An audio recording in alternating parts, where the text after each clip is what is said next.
তুমি শুয়ে পড়ো কোনো সমস্যা নাই। তখন আমি তো মানে লিটারেলি মানে সেন্স হারাই ফেলছি এক প্রকার। এই 1 মাস ধরে খুবই মেন্টাল ট্রমার মধ্যে দিয়ে গেছি এবং আমরা আসলে সত্যিকার অর্থে ক্লাস করতে পারি নাই। উনার গায়ে যত শক্তি ছিল সেই শক্তিতে আমার পেনিসের উপর একটা ঘুষি মেরে দেয়।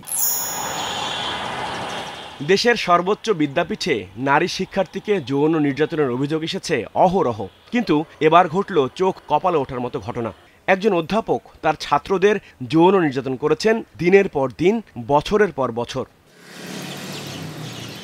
সম্প্রতি ঢাকা বিশ্ববিদ্যালয় সহ দেশের শিক্ষাঙ্গনের আলোচনা সমালোচনার বিষয় রসায়ন বিভাগের অধ্যাপক ডক্টর এরশাদ হালিমের এমন কর্মকাণ্ড। তার বিরুদ্ধে বিস্তর এসব অভিযোগ সামাজিক যোগাযোগ মাধ্যমে ছড়িয়ে পড়ার পর মামলা করেন এক ভুক্তভোগী। গ্রেপ্তার হয়ে কারাগারে আছেন সেই অধ্যাপক। সবশেষ তাকে সাময়িক বরখাস্ত করেছে বিশ্ববিদ্যালয় কর্তৃপক্ষ। কিন্তু আসলে কি করেছেন সেই অধ্যাপক, সেই প্রশ্নের উত্তর খুঁজতে ভুক্তভোগীদের মুখোমুখি স্টার নিউজ। লাস্ট মোমেন্টে যখন সে আমাকে ব্ল্যাকমেল করা শুরু করছে যে এটা আমার বাসায় বলে দিবে, তখন যদি আমি তাকে আঘাতও করতাম, তখন সেই তো এই জিনিসটা নিয়ে সিন্ডিকেট মিটিংয়ে অবশ্যই আমার এগেনস্টে একটা কমপ্লেন করতো যে ছাত্র হয়ে সে আমাকে আঘাত করছে। বিশ্ববিদ্যালয়ের প্রফেসর, সে কিন্তু অনেক মোটামুটি একজন পাওয়ারফুল একজন পার্সন হয়ে থাকেন। আমার তো ছাত্রত্ব বাতিলের মতো শাস্তিও কিন্তু আমার হতে পারতো। মানে আমার বাবা মা অসুস্থ, মানে বয়স হয়ে গেছে অনেক, তো এরই পরিপ্রেক্ষিতে উনি মানে ফিনান্সিয়াল একটু সমস্যা দেখছে, তো এইটারই উনি আর কি সুযোগ নিচ্ছে তখন।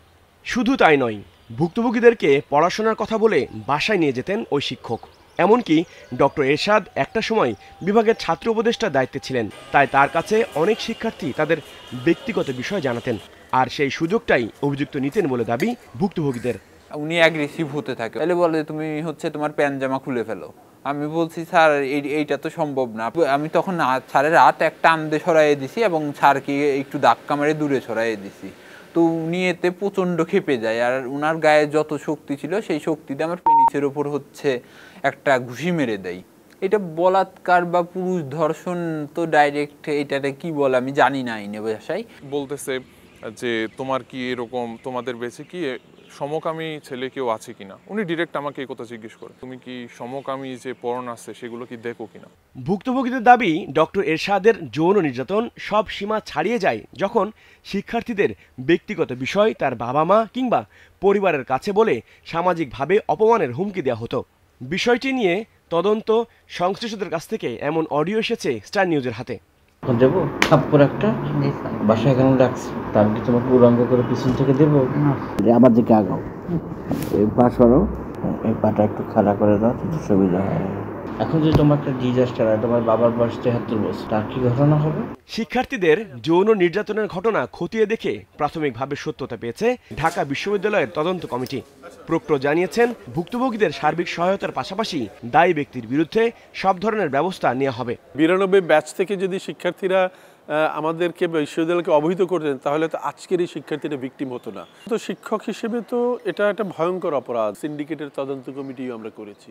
এটার ব্যাপারে আমাদের অতি দ্রুত এবং কঠোর পদক্ষেপ নেওয়া উচিত, কারণ এটা বিশ্ববিদ্যালয়ের মর্যাদাকে ক্ষুণ্ণ করেছে। অভিযুক্ত ডক্টর এরশাদ হালিম বর্তমানে কারাগারে থাকায় তার মন্তব্য নেওয়া সম্ভব হয়নি, তবে তার আইনজীবীর দাবি তাকে ফাঁসানো হয়েছে।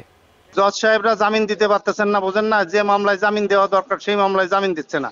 কিন্তু পত্রিকায় তো আপনার এসেছে, পত্রিকায় যা দেশে এটা পত্রিকার বিষয়। আমি পত্রিকা আলাদের কোনো কথা বলিনি, আমি যা বলার কোর্টে বলেছি। রসায়ন বিভাগের শিক্ষক এরশাদ হালিমের বিরুদ্ধে রাজধানীর মিরপুর থানায় একটি মামলা রয়েছে।